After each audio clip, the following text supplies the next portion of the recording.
So we looked at how TCP reliably delivers data once the connection exists. In this section, we're going to focus on how TCP manages the connection itself and how it regulates the flow of data between the sender and receiver.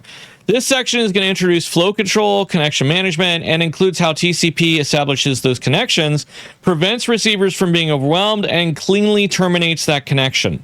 So senders and receivers often operate at different speeds and all different resource limits. Think about this, right? If I wanted my Commodore 64 to attach and communicate with my Windows 11 system, there's a big difference there, but they can still do it.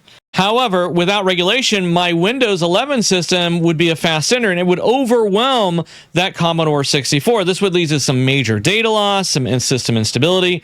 Hell, even the connection management would be up in the air. So we need to ensure that communications remains not only stable, but also coordinated. This is where flow control comes into place. Flow control prevents the sender from transmitting more data than the receiver can actually handle.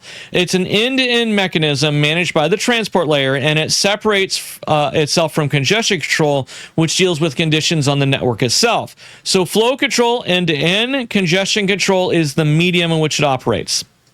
Income data is temporarily stored in the receiver buffer, which then is processed by the application. Because buffers are finite, the receiver must communicate its capacity to the sender to prevent that overflow. And there are attacks that we can do with that buffer. We'll get into that a little bit later. TCP implements flow control by having the receiver advertise its available buffer space. The sender then uses this information to limit how much data it sends and dynamically adjusts its behavior as the buffer availability changes.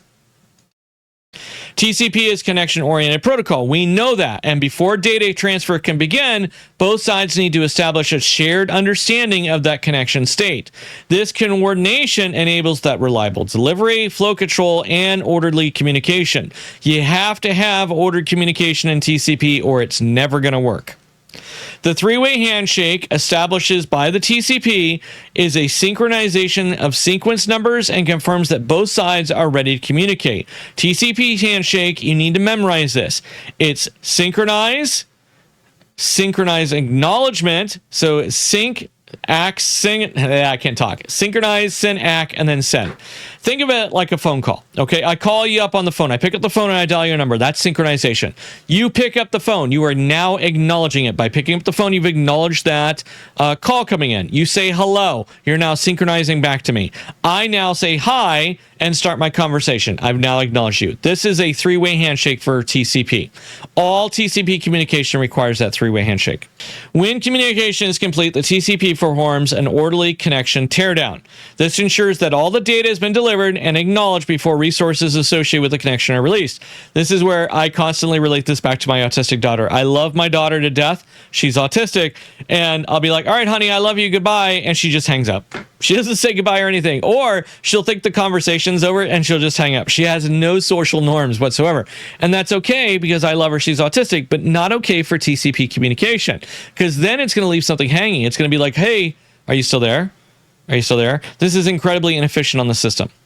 TCP uses control flags to manage that connection state, whether it's synchronization, i.e. CYYN for synchronization, finish for FIN, reset, and then flags, right? FIN is used for normal termination, and RST indicates abnormal termination. These flags allow the TCP to coordinate connection lifecycle events reliable. All right.